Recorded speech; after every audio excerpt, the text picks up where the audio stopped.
तो आज हम कर रहे हैं क्लास नंबर 19 एसएसटी विकल्प सीरीज। जो हमारी सीरीज चल रही है उसकी आज हमारी क्लास नंबर 19 रहने वाली है। इस क्लास का शेड्यूल आपका मंडे टू सैटरडे रोजाना शाम 6 बजे लाइव सेशन इसमें लिया जाता है, और आप हमारे टेलीग्राम चैनल से भी जुड़ सकते हैं।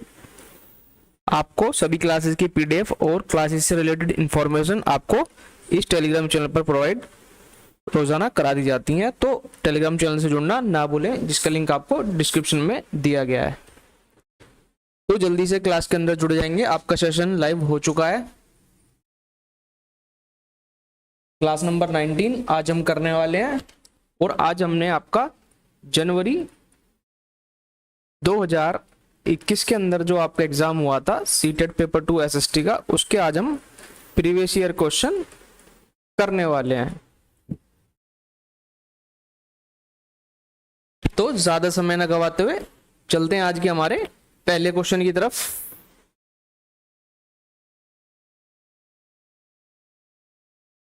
तो क्वेश्चन को बिल्कुल ध्यान से पढ़ेंगे और उसका उत्तर देने की कोशिश करेंगे। तो क्वेश्चन नंबर 1 कह रहा है, consider the statement A B C about autumn season in India and choose the correct answer. Bharat में शरद ऋतु के बारे में कथनों ए बी सी पर विचार करें और सही उत्तर का चुनाव करें। ए कह रहा है, इस ऋतु को दक्षिण पश्चिम मानसून ऋतु के रूप में भी जाना जाता है। बी कह रहा है, इस ऋतु में बंगाल की खाड़ी और अरब सागर में भूमि की ओर हवाएं चलती हैं। सी कह रहा है, यह ऋतु मानसून के आगमन और आगमन से चिन्हित होती हैं। तो क्या ए बी सही होगा, सी गलत होगा? क्या ए और सी सही होगा, बी गलत होगा? या फिर बी और सी सही होगा, ए गलत होगा? या फिर A B C all are false, सभी गलत हो जाएंगे? क्या इसका सही उत्तर हो जाएगा?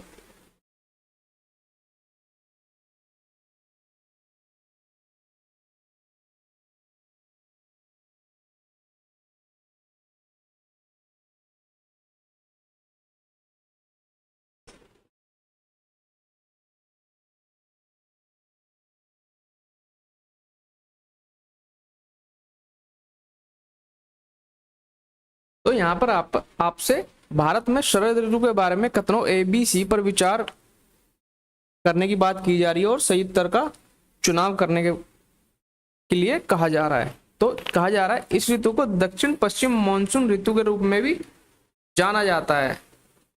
तो यह उत्तर स्टेटमेंट आपकी रॉन्ग हो जाती है, क्योंकि आपकी दक्षिण पश्चिम जो मानसून है वह आपकी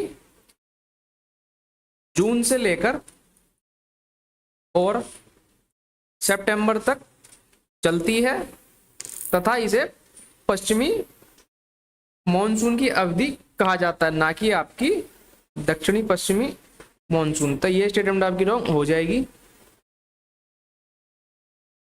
बी कह रहा है, इस ऋतु में बंगाल की खाड़ी और अरब सागर में भूमि की ओर हवाएं चलती हैं।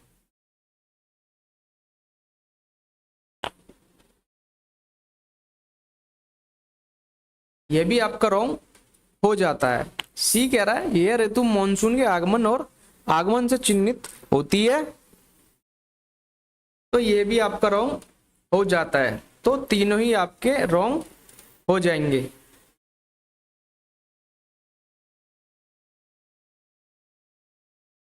तो ऑप्शन नंबर डी इसका सही उत्तर हो जाएगा।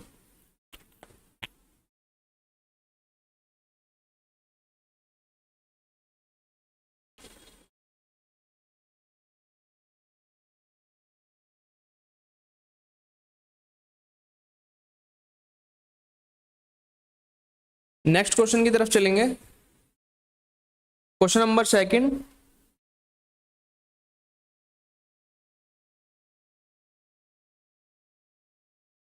क्वेश्चन नंबर 2 कह रहा है, which of the following rivers from the Sundarban delta. कह रहा है, विविध निम्नलिखित में से कौन सी नदियां सुंदरबन डेल्टा बनाती हैं? ए कह रहा है गंगा और ब्रह्मपुत्र, बी कह रहा है नर्मदा और तापी, सी कह रहा है महानदी और गोदावरी, एंड डी कह रहा है कृष्णा और कावेरी। तो क्या इसका सही उत्तर हो जाएगा?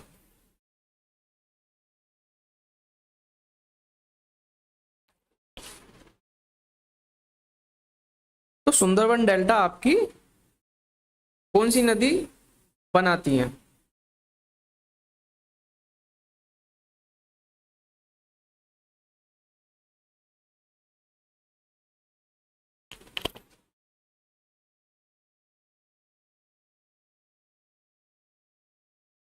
तो डेल्टा जो आपका होता है वह बेसिकली आपका त्रिकोणीय आकार में होता है, और यहाँ पर जो आपके नदी के मुहाने पर जो बना हुआ क्षेत्र होता है वहां पर आपकी नदियां समुद्र में, यह आपकी नदी है और यहाँ पर समुद्र आपका प्रवेश करता है, और इसे और आपके इस बिंदु को नदी का मुंह कहा जाता है।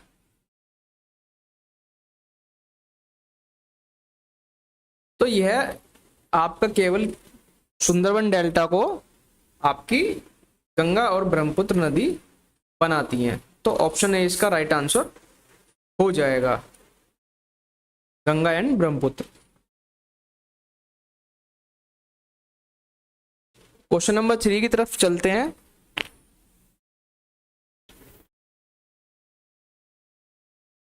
तो क्वेश्चन नंबर 3 कह रहा है identify the atmospheric layer from the given feature A and B. तो आज हम क्वेश्चन कर रहे हैं सीटेट एसएसटी जनवरी 2021 में आपका एग्जाम हुआ था, उसके आज हम प्रीवियस ईयर क्वेश्चन कर रहे हैं। तो कह रहा है दी गई विशेषताओं ए और बी से वायुमंडलीय परतों की पहचान कीजिए। ए कह रहा है अंतरिक्ष से प्रवेश करते ही उल्कापिंड इस परत में जल जाते हैं। बी कह रहा है इस परत में ऊंचाई बढ़ने के साथ तापमान कम हो जाता है। ए कह रहा है क्षोभ मंडल, बी कह रहा है समताप मंडल, सी कह रहा मध्य मंडल, और डी कह रहा तापमंडल। क्या इसका सही उत्तर हो जाएगा?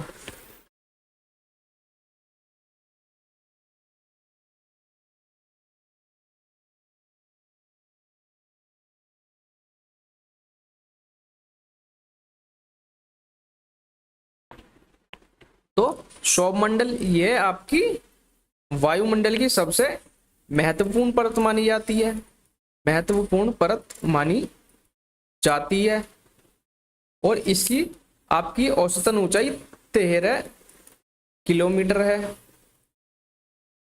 समताप मंडल आपका यह आपका क्षोभ मंडल यानी ट्रोपोस्फेयर के ऊपर स्थित है, और साथ ही इसकी ऊंचाई आपकी 50 किलोमीटर तक फैली हुई है, और यह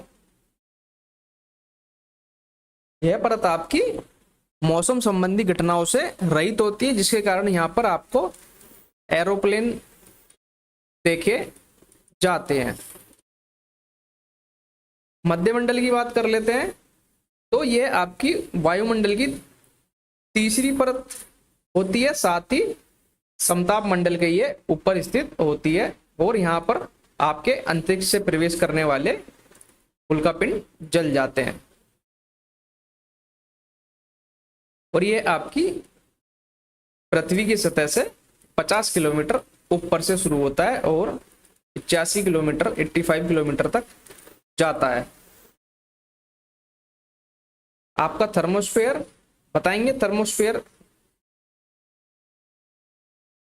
तापमंडल। तो तापमंडल आपका जहां पर ऊंचाई बढ़ने के साथ साथ यहाँ पर तापमान तेजी से बढ़ता है, तापमान भी तेजी से बढ़ता है,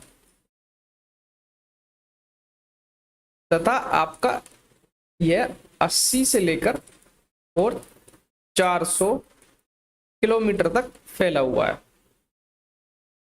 तो आपसे पूछा गया है अंतरिक्ष से प्रवेश करते ही उल्कापिंड इस परत में जल जाते हैं। इस परत में ऊंचाई बढ़ने के साथ तापमान कम होता है। तो यह केवल और केवल आपका मीजोस्फीयर मध्यमंडल में देखा जाता है। तो सी इसका राइट आंसर हो जाएगा। मीजोस्फीयर मध्यमंडल इसका राइट आंसर हो जाएगा।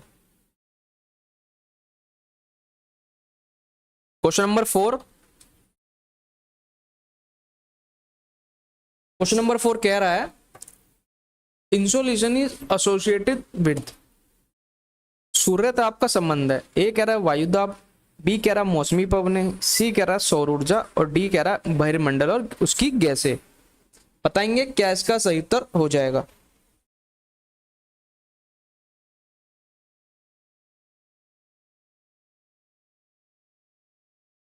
तो ये आपका बहुत ही बेसिक क्वेश्चन है जिसे आप सूर्य ताप, आप सोलर एनर्जी के माध्यम से इसे जानते हैं। तो यह आपका सौर ऊर्जा से संबंधित होता है। तो ऑप्शन नंबर सी इसका राइट आंसर हो जाएगा। सोलर एनर्जी आपकी इंसोलेशन से संबंधित होती है। क्वेश्चन नंबर 5, क्वेश्चन 5 कह रहा है consider the two statement and choose the correct option. दोनों कथनों पर विचार कीजिए और सही विकल्प चुनिए। ए कह रहा है सहारा कभी एक हरा भरा मैदान हुआ करता था। बी कह रहा है सहारा में गुफा चित्रकला में नदियों, मगरमच्छों, हाथियों, शेरों, मवेशियों और बकरियों को दर्शाया गया है। ए कह रहा है A is false but B is true. B कह रहा है A is true but B is false. C कह रहा है both A and B are true and D कह रहा है both A and B are false. क्या इसका सही उत्तर हो जाएगा।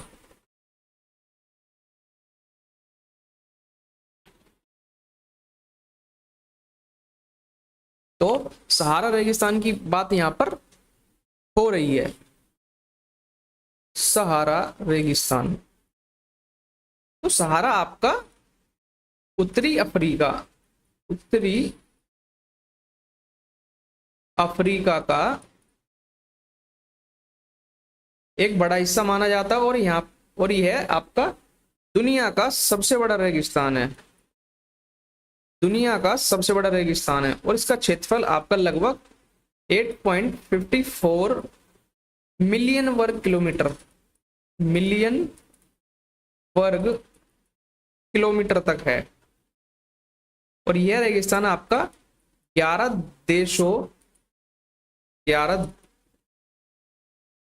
देशों को आपका छूता है।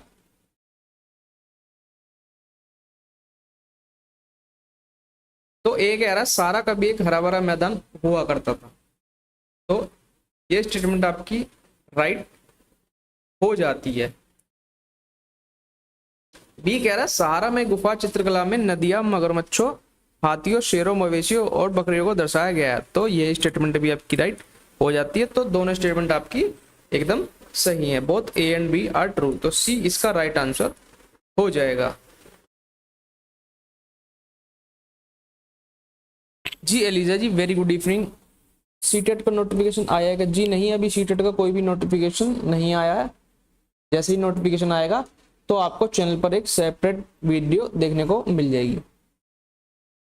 तो स्वागत है आप सभी का आज के सेशन में। आज की क्लास 7 बजे स्टार्ट हुई है। किसी कारणवश आज की क्लास नहीं हो पाई थी तो क्लास आज लेट स्टार्ट हुई है। तो सेशन में आप जुड़ जाएंगे और 5 क्वेश्चन हम कर चुके हैं। तो आप सेशन को एक बार दोबारा से देख लेंगे। तो अगले क्वेश्चन की तरफ चलते हैं, क्वेश्चन नंबर 5 की तरफ। तो क्वेश्चन नंबर 6 कह रहा है consider the statements A B C on dolphin and choose the correct answer. A कह रहा है dolphin are found in the fresh water of river Ganga and Brahmaputra. B कह रहा है dolphin sanctuaries located in the west of Bihar. C कह रहा है the presence of dolphin is an indicator of the health of the river. तो dolphin पर दिए गए कथनों ए बी सी पर विचार करें, सही उत्तर को चुनाव करें। तो आज हम कर रहे हैं आप सीटेट एसएसटी जनवरी 2021 का जो आपका एग्जाम हुआ था उसके आज हम प्रीवियस ईयर क्वेश्चन कर रहे हैं। ए कह रहा है डॉल्फिन गंगा और ब्रह्मपुत्र नदी के मीठे पानी में पाई जाती हैं। बी कह रहा है डॉल्फिन अभ्यारण्य बिहार राज्य में स्थित है। सी कह रहा है डॉल्फिन की उपस्थिति नदी के स्वास्थ्य का सूचक है। तो A B C all are correct, A and C are correct but B is incorrect, B and C are correct but A is incorrect and A and B are correct but C is incorrect. क्या इसका सही उत्तर हो जाएगा? तो D इसका answer आ चुका है। बाकी सब भी अपना उत्तर कमेंट करेंगे तो डॉल्फिन आपकी सबसे बड़ी जीव मानी जाती है और यह आपका गंगा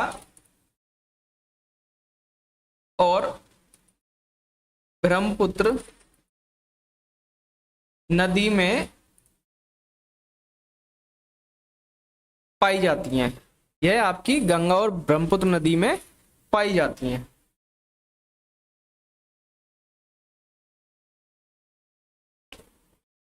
डी, तो डॉल्फिन आपकी गंगा और ब्रह्मपुत्र नदी के अंदर पाई जाती हैं।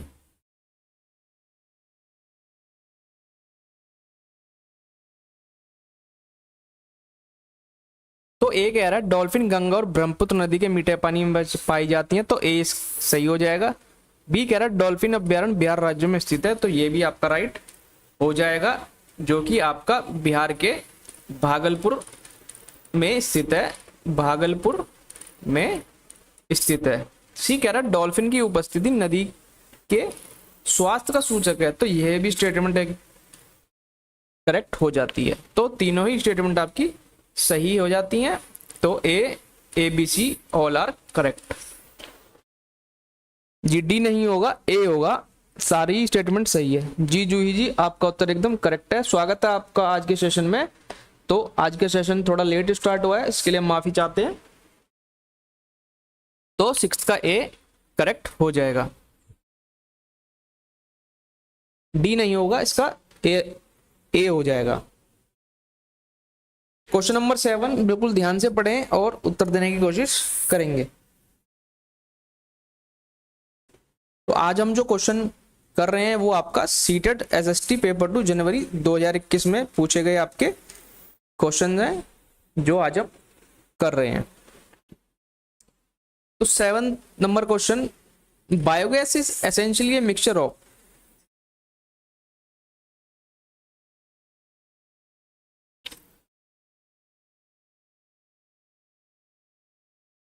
गुड़िया डांगी जी वेरी गुड इवनिंग आपको भी।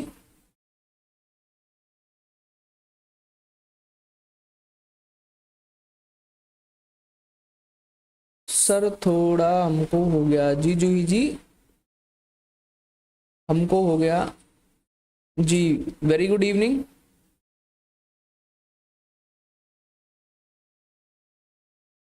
जी कोई बात नहीं, आप लेट हो गए, आज की क्लास थोड़ा लेट है। 7th का ये आ चुका है। तो आप सभी को वेरी गुड इवनिंग, स्वागत है आप सभी का आज के इस सेशन के अंदर। तो हमारी क्लास रोजाना शाम 6 बजे लाइव होती है। किसी कारणवश आज क्लास लाइव नहीं हो पाई थी, तो आपकी क्लास आज लेट स्टार्ट हुई है, जिसके लिए माफी चाहते हैं। कल से आपकी क्लास समय पर शेड्यूल रहेगी। तो क्वेश्चन नंबर 7 पढ़ेंगे। बायोगैस मूलतः इनका मिश्रण है। ए कह रहा है methane and carbon dioxide, B कह रहा मीथेन एंड नाइट्रोजन, सी कह रहा methane and hydrogen and D कह रहा मीथेन एंड हीलियम। क्या इसका सही उत्तर हो जाएगा? तो बायोगैस के बारे में आपसे पूछा है, बायोगैस आपका किसका मिश्रण है?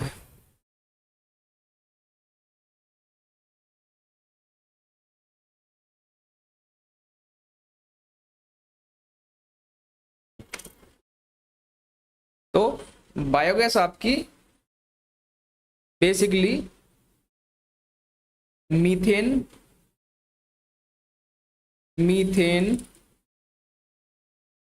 जो कि आपको 55 से लगभग 65% तक देखने को मिलती है, और इसे आप CH4 के नाम से भी जानते हैं।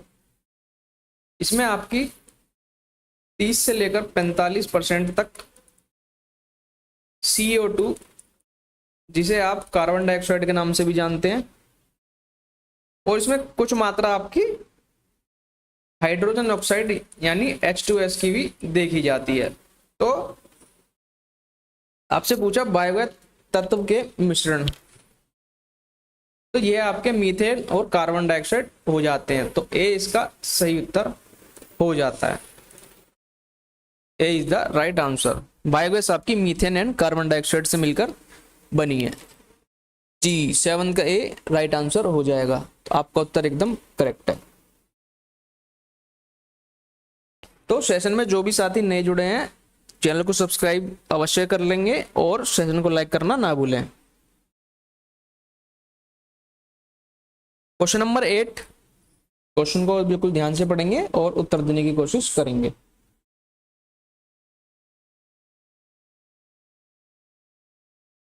अच्छा, आप सभी को एक इंफॉर्मेशन देनी है। कौन कौन साथी चाहते हैं कि आपकी सीडीपी की क्लास भी ली जाए, तो एक बार कमेंट में बताएंगे। क्या आप चाहते हैं कि सीडीपी की क्लासेस भी आपके लिए लाई जाएं? एक बार कमेंट करके बताएंगे।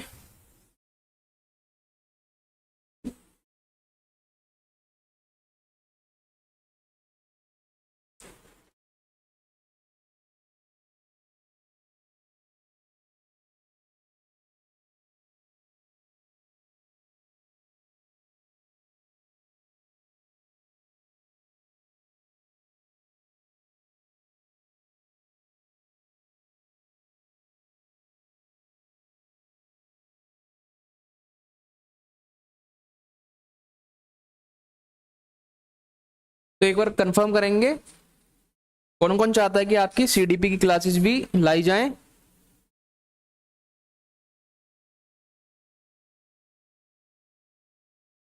जी सर, अमन जी, हाँ सर, बाकी सब भी बताएं। जी जूही जी, आपका कमेंट हमने देख लिया है। अमन जी, हाँ सर।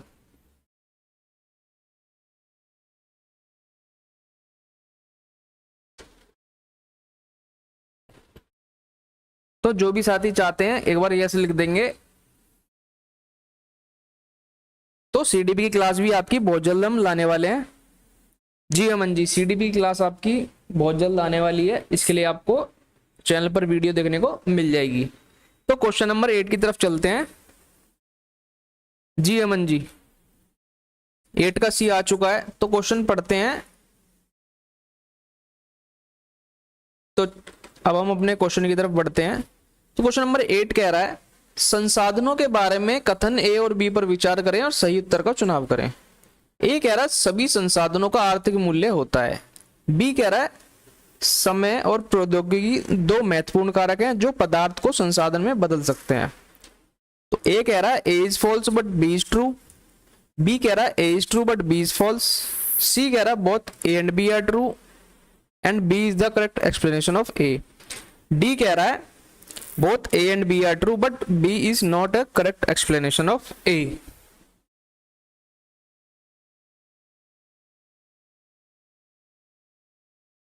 तो ए कह रहा है सभी संसाधनों का आर्थिक मूल्य होता है। तो यह स्टेटमेंट अपने आप में रॉन्ग हो जाती है, क्योंकि मूल्य का अर्थ आपका कीमत से होता है, जबकि कुछ संसाधन का आर्थिक मूल्य होता है और कुछ का नहीं होता है। तो इस कारण ये स्टेटमेंट आपकी रॉन्ग हो जाती है। ए आपकी रॉन्ग हो जाती है, तो ये यहां से भी रॉन्ग हो जाती है, ए इज फॉल्स हो जाएगी। और बी कह रहा है समय और प्रौद्योगिकी दो महत्वपूर्ण कारक हैं जो पदार्थ को संसाधन में बदल सकते हैं। तो ये स्टेटमेंट आपकी राइट है, क्योंकि ये आपके दो महत्वपूर्ण कारक हैं जो पदार्थों को संसाधन में बदल सकते हैं, जो कि आपकी बेसिकली लोगों की रोजमर्रा की जरूरतें हैं, जो लोगों के लिए सबसे महत्वपूर्ण संसाधन के रूप में मानी जाती हैं। तो ए आपका गलत होगा, बी सही हो जाएगा। A is wrong, B is true. तो ए ही इसका करेक्ट आंसर हो जाएगा। A is false but B is true. जी सर, ए होगा, जी ए हो जाएगा। आपका उत्तर एकदम करेक्ट है।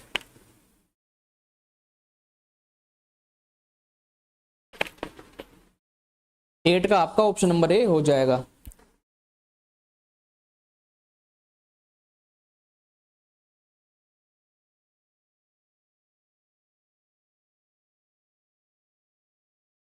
तो क्वेश्चन नंबर 9, निम्नलिखित में से ऊर्जा के पारंपरिक स्रोतों का सही समूह चुने। ए कह रहा है oil, natural gas, firewood. B कह रहा है कोल, फायरवुड और बायोगैस। सी कह रहा है hydel power, geothermal energy and tidal energy. D कह रहा है nuclear energy, solar energy and hydel energy. तेल, प्राकृतिक गैस, जलाऊ लकड़ी। बी कह रहा है कोयला, जलाऊ लकड़ी, बायोगैस। सी कह रहा है जल विद्युत, भूतापीय ऊर्जा और ज्वारीय ऊर्जा। डी कह रहा है परमाणु ऊर्जा और सौर ऊर्जा, जल विद्युत। क्या इसका सही उत्तर हो जाएगा? तो क्वेश्चन नंबर 9 का आंसर बताएंगे, क्या इसका सही उत्तर हो जाएगा?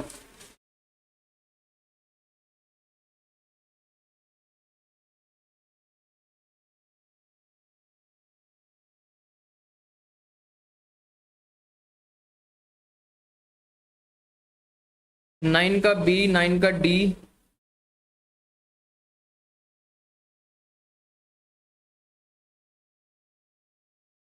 तो सोर्सेज आपके बेसिकली दो प्रकार के होते हैं। एक होता है आपका कन्वेंशनल सोर्स, कन्वेंशनल, और दूसरा होता है आपका नॉन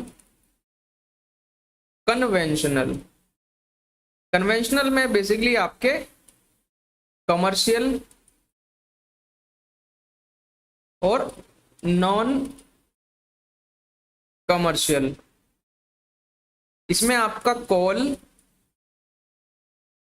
पेट्रोलियम तथा इलेक्ट्रिसिटी आदि आते हैं। और इसमें आपका फायर, आग, लकड़ी, और नॉन कन्वेंशनल में आपका जैसे बायो एनर्जी, सोलर एनर्जी तथा विंड एनर्जी जैसे फैक्टर्स आते हैं। तो आपसे पूछा गया ऊर्जा के पारंपरिक स्रोत, तो ऊर्जा के आपके हो जाते हैं तेल, प्राकृतिक गैस और जलाऊ लकड़ी। तो oil, natural gas and firewood आपके ऊर्जा के पारंपरिक स्रोतों के अंतर्गत आ जाते हैं। तो 9 का ए हो जाएगा, बी नहीं होगा, ए हो जाएगा। क्वेश्चन को एक बार फिर से पढ़ें। आपसे पूछा ही ऊर्जा के पारंपरिक स्रोतों के बारे में गया है, तो oil, natural gas and firewood इसका राइट आंसर हो जाएगा। जूही जी बी नहीं होगा, ए इसका राइट आंसर होएगा।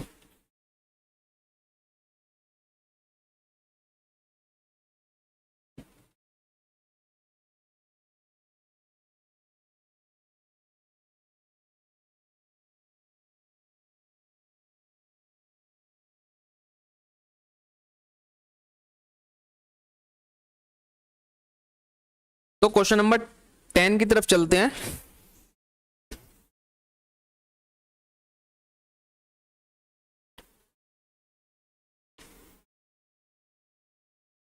क्वेश्चन नंबर 10 कह रहा है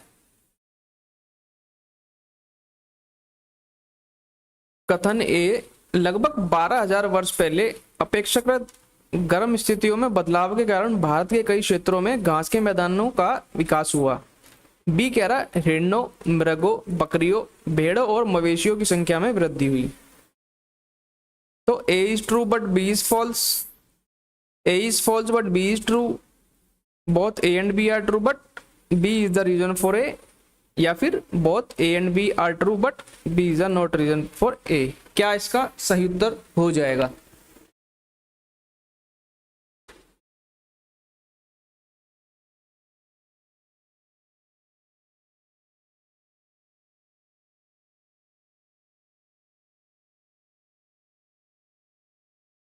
तो लगभग 12,000 वर्ष पहले अपेक्षाकृत गर्म स्थिति में बदलाव के कारण भारत के कई क्षेत्रों के घास के मैदान का विकास हुआ। तो यह स्टेटमेंट आपकी करेक्ट है, क्योंकि इसके साथ ही आपकी जो दुनिया की जलवायु है उसमें बड़े बदलाव हुए। जैसे क्षेत्रों में घास के मैदानों का विकास हुआ, घास के मैदान का विकास हुआ, साथ ही इसमें आपके कई जानवर जैसे आपके हिरण, बकरी आदि जो जानवर थे उनकी संख्या में भी वृद्धि देखी गई। बी कह रहा है हिरणों, मृगों, बकरियों, भेड़ों और मवेशियों की संख्या में वृद्धि की गई, जिसके बारे में हमने अभी आपको बताया। तो दोनों ही स्टेटमेंट आपकी करेक्ट हैं, बट एक्सप्लेनेशन नहीं हो रही है, बी ए का कारण नहीं है। दोनों अलग अलग स्टेटमेंट है बट दोनों ही सही है। तो नॉट रीजन हो जाएगा, दोनों करेक्ट हो जाएंगे और नॉट रीजन हो जाएगा। तो ऑप्शन नंबर डी इसका सही उत्तर हो जाएगा। 10 का ए नहीं होगा जी, डी होगा। अख्तर जी वेरी गुड इवनिंग, स्वागत है आप सभी का आज के इस सेशन में। तो क्वेश्चन नंबर 10 का ऑप्शन डी राइट हो जाएगा। दोनों ऑप्शन आपके सही हैं बट रीजन नहीं है। तो क्वेश्चन नंबर 11 की तरफ चलेंगे। तो क्वेश्चन नंबर 11 जी 10 का डी हो जाएगा। जी जी अख्तर जी 10 का डी राइट आंसर हो जाएगा। तो क्वेश्चन नंबर 11 कह रहा है स्थलों के संदर्भ में निम्नलिखित में से कौन सा सही है। ए कह रहा है ये वे स्थान है जहां अतीत के अवशेष पाए गए थे। बी कह रहा है ये केवल पृथ्वी की सतह पर पाए जाते हैं। सी कह रहा है ये केवल पृथ्वी के नीचे दबे हुए पाए जाते हैं। और डी कह रहा है ये कभी भी समुद्र या नदी के नीचे नहीं पाए जाते। तो आपसे स्थलों के बारे में पूछा गया है, बताएंगे।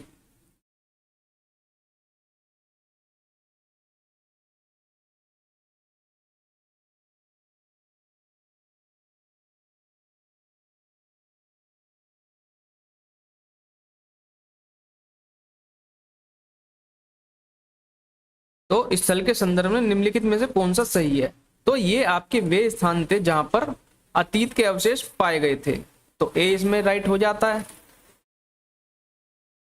बी कह रहा है ये केवल पृथ्वी की सतह पर पाए जाते हैं। जी नहीं।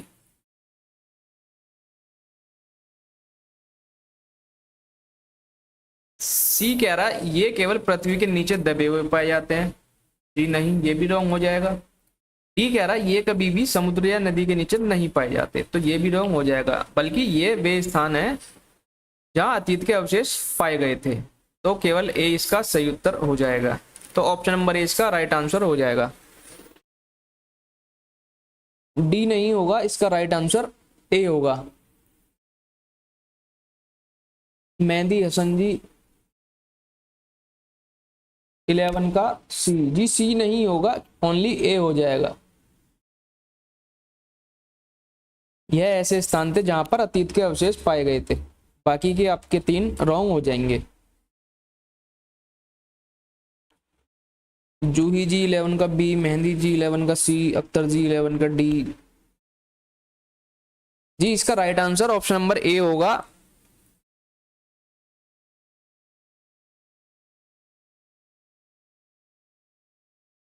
इलेवन का option number A right answer हो जाएगा। क्वेश्चन नंबर 12, क्वेश्चन को ध्यान से पढ़ेंगे और उत्तर देने की कोशिश करेंगे।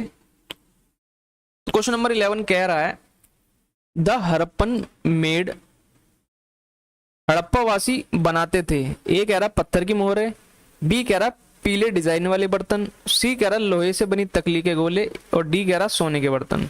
क्या ए और सी हो जाएगा, क्या ए एंड डी हो जाएगा, क्या ए बी सी हो जाएगा, या फिर बी सी डी हो जाएगा। क्या इसका सही उत्तर हो जाएगा।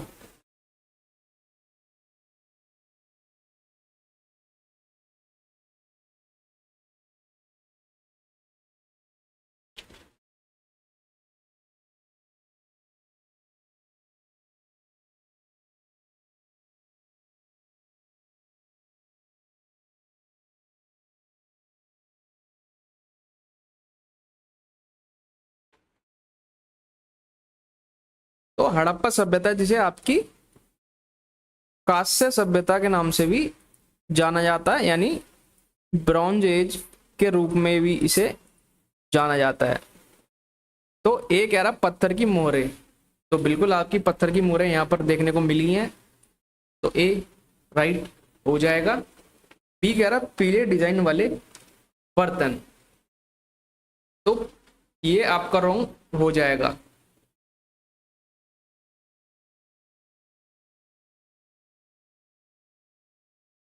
यहां पर आपको तांबे और तांबा और आपका कांसा बर्तन बनाने में इस्तेमाल किया जाता था। सी कह रहा लोहे से बनी तकली के गोले। तो हड़प्पा वासियों को लोहे का ज्ञान आपका नहीं था।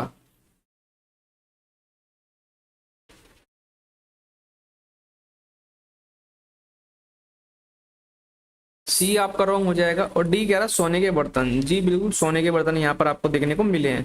तो ए और D question option number B इसका करेक्ट आंसर हो जाएगा।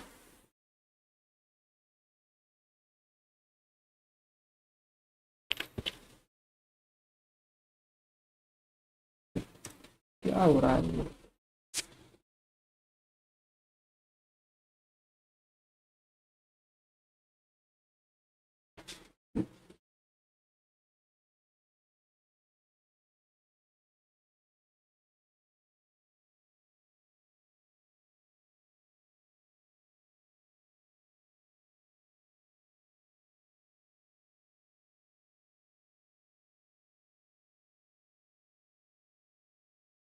एक बार बताएंगे क्या आप सभी क्लास देख पा रहे हैं?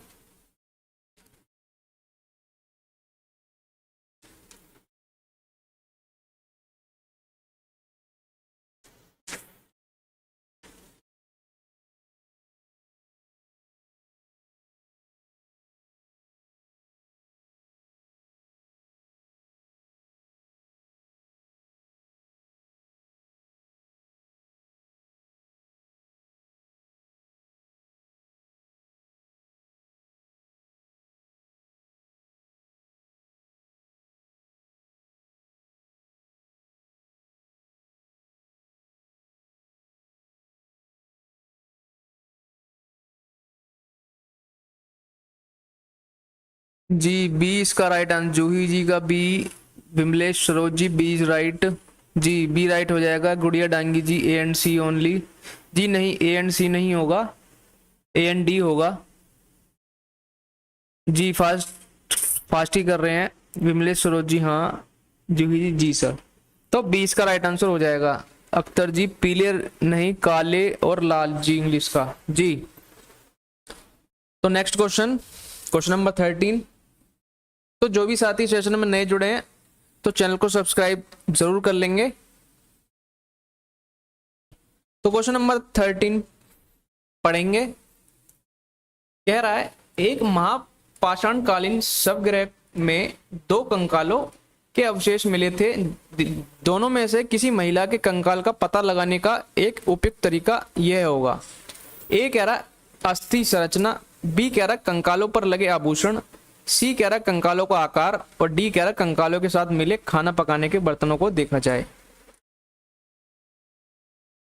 तो क्या ओनली ए इसका राइट आंसर हो जाएगा, only A and B, only A and C, या फिर ओनली डी?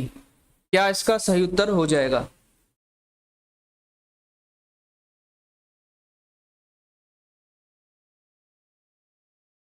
तो आपसे कंकालों के बारे में प्रश्न पूछ रहा है।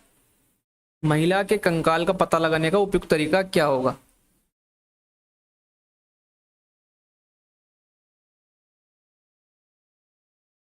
जी अख्तर जी काले और लाल रंग के बर्तन बनाते। जी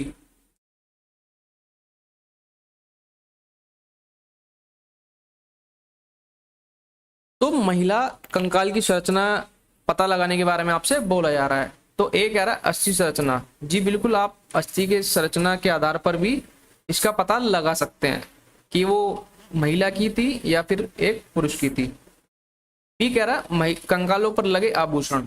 तो यह आपका इसको जस्टिफाई नहीं करता, क्योंकि आभूषण आमतौर पर पहले आपके पुरुष भी पहनते रहे। तो यह इसका सही जस्टिफिकेशन नहीं करता है। तो यह रॉन्ग हो जाएगा। सी कह रहा है कंकालों का आकार। तो कंकालों का आकार कुछ हद तक ही इसे क्लैरिफाई करता है, बट जो मैंने आपको फर्स्ट ऑप्शन में बताया अस्थि संरचना, क्योंकि जो महिलाओं की संरचना होती थी वह पुरुषों से बहुत हद तक भिन्न देखी जाती थी। तो यह भी रॉन्ग हो जाएगा। डी कह रहा है कंकालों के साथ मिले खाना पकाने के बर्तनों को देखा जाए तो खाना पकाने के बर्तन से आप कैसे पता लगा सकते हैं कि यह पुरुष या फिर महिला का कंकाल है, तो यह भी रॉन्ग हो जाता है। तो इसका केवल ऑप्शन नंबर ए अस्थि संरचना राइट हो जाएगा। ओनली ए इसका राइट आंसर होगा।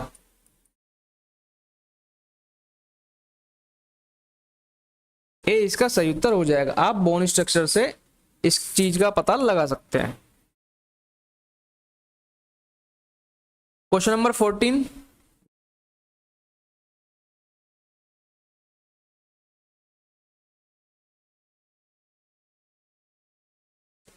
Question number 14, C is right. जी सी नहीं होगा, ए इसका राइट आंसर हो जाएगा। 13 का ए होगा, सी नहीं होगा। अख्तर जी ए हो जाएगा। जी ए इसका राइट आंसर होगा, सी नहीं होगा।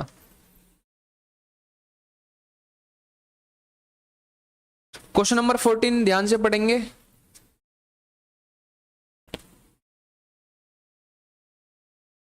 जी क्वेश्चन नंबर 14 कह रहा है निम्नलिखित को प्रारंभिक काल से शुरू करते हुए आरोही क्रम में व्यवस्थित कीजिए। ए कह रहा वेदों की रचना का आरंभ, बी कह रहा महापाषाणों के निर्माणों का आरंभ, सी कह रहा इनाम गांव में किसानों की बस्तियां, और डी कह रहा चरक।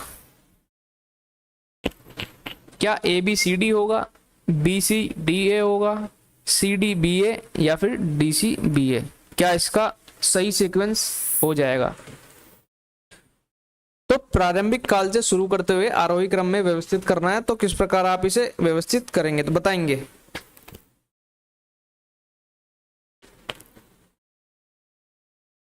तो वेदों की रचना आपकी 3500 वर्ष पूर्व हुई थी, 3500 वर्ष पहले।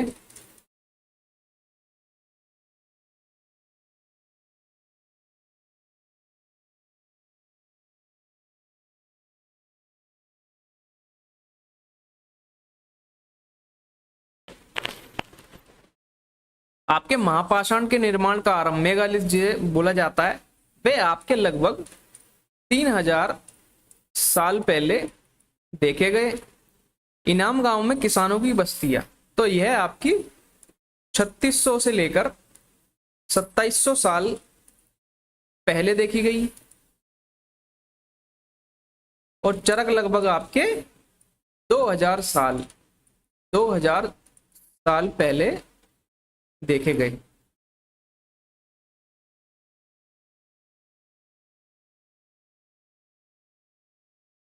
तो सबसे पहले आपका क्या सीक्वेंस हो जाएगा?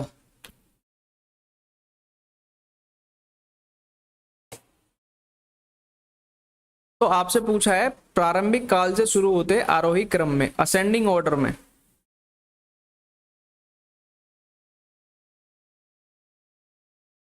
तो इसमें आपका ए बी सी डी ही राइट हो जाएगा। ए बी सी डी आरोही क्रम में आपसे पूछा गया है, ए इसका राइट आंसर हो जाएगा। अख्तर जी बी, मेहंदी हसन जी जी, प्लीज गो जी।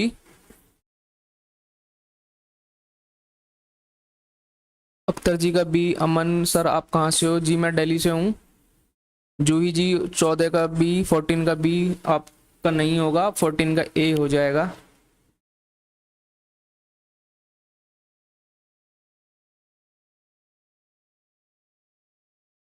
आपका 14 का ऑप्शन नंबर ए राइट हो जाएगा, बी नहीं होगा। आपसे आरोही क्रम में पूछा गया है।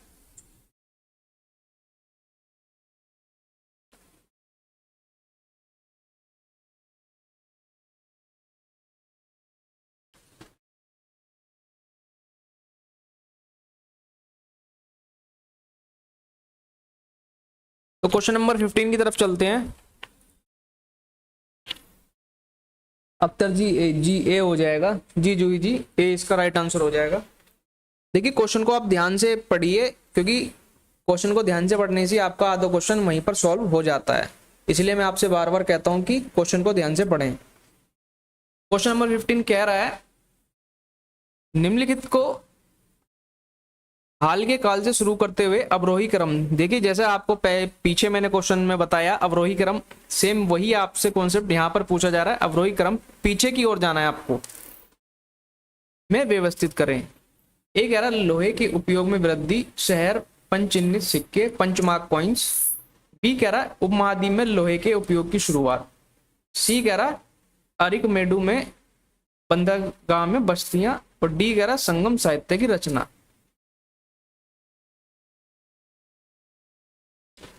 Arrange the following in descending order backward starting from recent period. A कह रहा है increase in the use of iron cities, punchmark coins. B कह रहा है beginning of the use of iron in the subcontinent. C कह रहा है settlement in Arikamedu port. And D कह रहा है beginning of the composition of Sangam literature. जी अख्तर जी,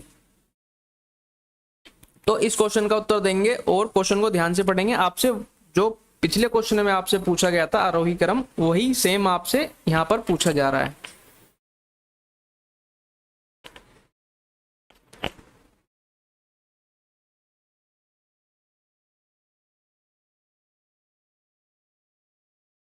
तो लोहे की उपयोग में वृद्धि आपकी जो हुई थी वह आपकी 3000 साल पहले देखी गई। 3000 साल पहले उप महाद्वीप में लोहे के उपयोग की शुरुआत, तो यह आपकी 2500 साल पहले, 2500 साल पहले। और अरिकमेडु बंदरगाह में बस्तियां, यह आपकी लगभग 2200 से लेकर 2200 से लेकर और 1900 वर्ष के बीच ये आपकी देखी गई।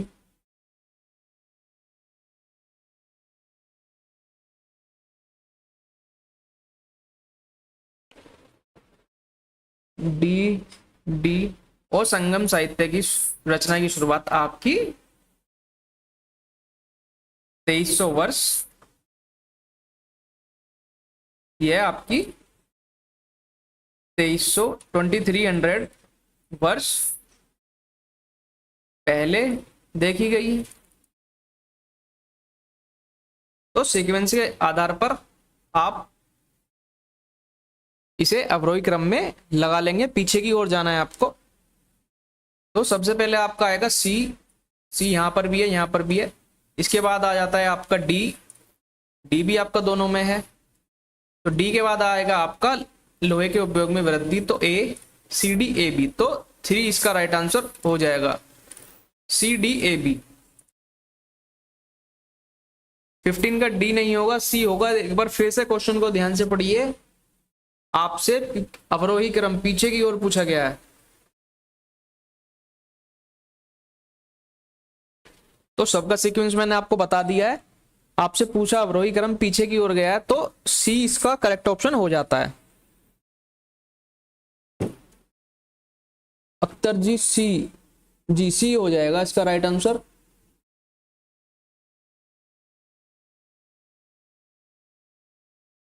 देखिए मैं आपको क्लास में लगातार बोलता रहता हूं कि आप क्वेश्चन को ध्यान से जरूर पढ़ें। क्वेश्चन को ध्यान से पढ़ने से आपके अंदर एक हैबिट फॉर्मेशन हो जाती है, जिससे आप एग्जाम हॉल में उस प्रेशर से बच जाते हैं जो आप क्वेश्चन को देखने के बाद वहां पर फेस करते हैं।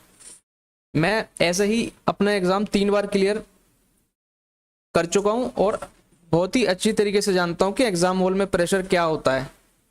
तो इसलिए आपको अपना सजेशन देता रहता हूं।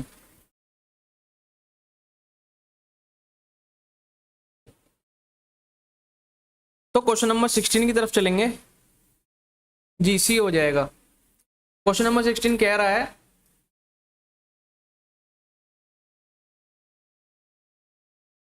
Statement A, Chola temples were the hub of religion, social and cultural life. Statement B कह रहा है Chola bronze images were of deities but sometime also of devotees. कथन ए कह रहा है चोल मंदिर धार्मिक, सामाजिक और सांस्कृतिक जीवन के केंद्र थे। बी कह रहा है चोल कांस्य प्रतिमाएं देवता देवताओं की थी लेकिन कभी कभी भक्तों की भी होती थी। क्या इसका सही उत्तर हो जाएगा?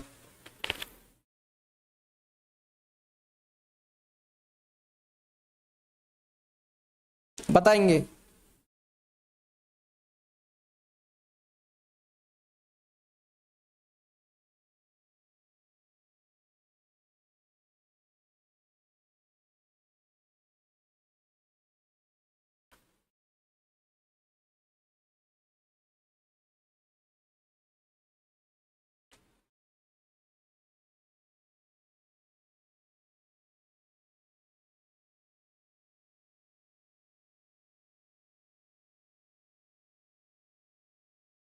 सिक्सटीन का सी ऑप्शन आ चुका है। बाकी सब भी बताएं।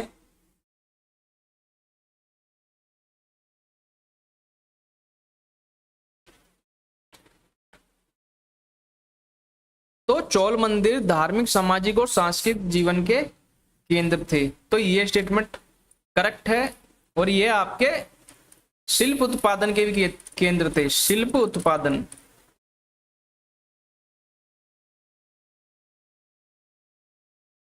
और ये आपके पूजा स्थल के अलावा भी ये आपके आर्थिक, सामाजिक और सांस्कृतिक जीवन से भी जुड़े हुए थे, सांस्कृतिक जीवन से जुड़े हुए थे। ये कह रहा है चोल कांस्य प्रतिमाएं देवताओं की थी लेकिन कभी कभी देवताओं भक्तों की भी होती थी। तो यह भी राइट हो जाता है। तो दोनों स्टेटमेंट करेक्ट हैं बट एक्सप्लेनेशन नहीं हो रही है, करेक्ट एक्सप्लेनेशन नहीं है।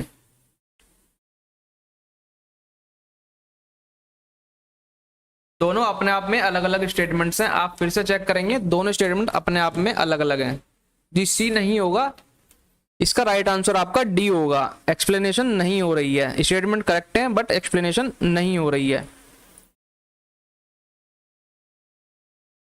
सर सीटेट का फॉर्म कब आएगा? देखिए सीटेट का भी कोई ऑफिशियल नोटिफिकेशन नहीं आया है, जैसे ही कोई नोटिफिकेशन आता है तो आपको सबसे पहले चैनल पर वीडियो देखने को मिल जाएगी। और पूरी उम्मीद है आपका इस मंथ के अंदर नोटिफिकेशन आने की उम्मीद है। तो इसका राइट आंसर डी हो जाएगा। देखिए एग्जामिनर आपको यहीं पर घुमाता है जिसकी वजह से आप क्वेश्चन को गलत करके चले आते हैं, और इसकी वजह से आपका 1 या 2 नंबर से आप देख रहे होंगे जब भी सीटेट पेपर टू एसएसटी का 7% से लेके और आपका 8% तक रिजल्ट देखा जा रहा है लास्ट 3 ईयर्स के अंदर। तो मैं आपसे बार बार एक ही चीज बताता हूं कि क्वेश्चन को ध्यान से पढ़ें और उसमें क्या पूछा गया है उसके बारे में आप उत्तर देने की कोशिश करें।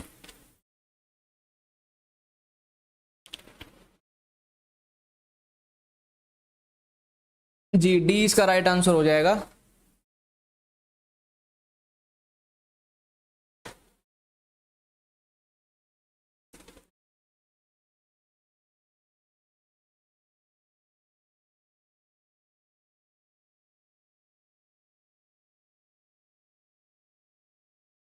तो क्वेश्चन नंबर 17 की तरफ चलते हैं। क्वेश्चन नंबर 17, 17वां क्वेश्चन आपका आज का। तो कह रहा है statement A, the authors of तवारीख during the Delhi sultanate advised on preserving an ideal social order based on birth right and gender distinctions. Statement B कह रहा है their ideas were shared by everybody. तो कथन ए कह रहा है दिल्ली सुल्तानों के दौरान तवारीख के लेखकों ने जन्मसिद्ध अधिकार और लिंग भेद पर आधारित एक आदर्श समाज व्यवस्था को बनाए रखने की सलाह दी। और बी कह रहा है उनके विचारों को सभी ने साझा किया। तो ए सही है, बी गलत है। ए सही है, ए गलत है, बी सही है। Both A and B are true but B is the correct explanation of A. और डी कह रहा है both A and B are true but B is not correct explanation of A. क्या इसका सही उत्तर हो जाएगा?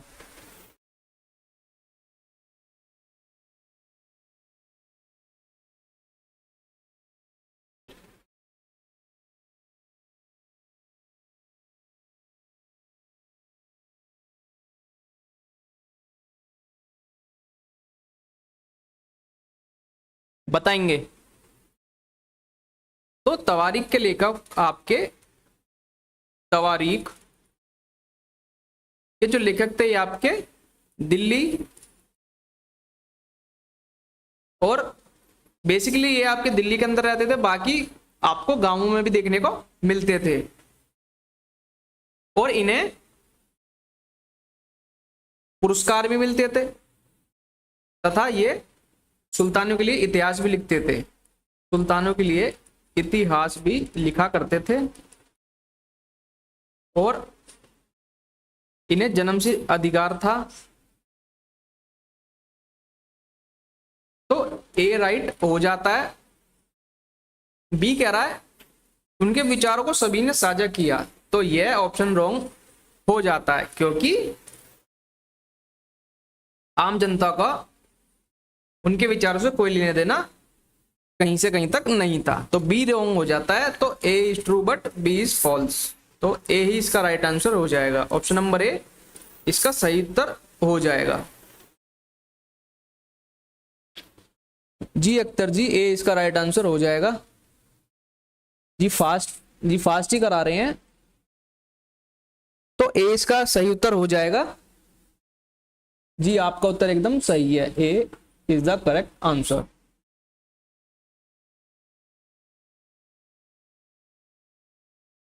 जी जूही जी, ए इसका सही उत्तर हो जाएगा।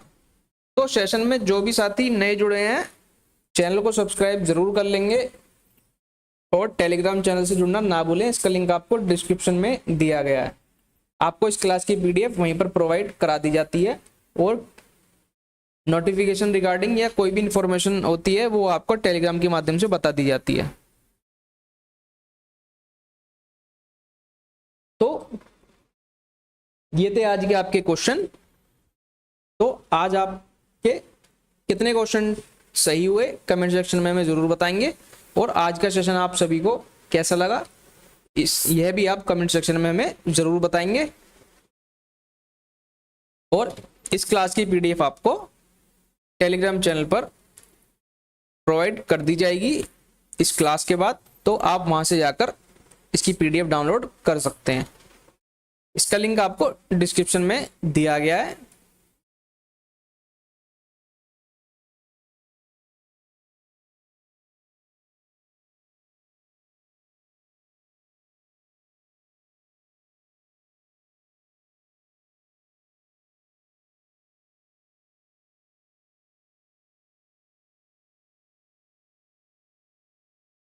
तो कल से आपकी क्लास अपने शेड्यूल टाइम 6 बजे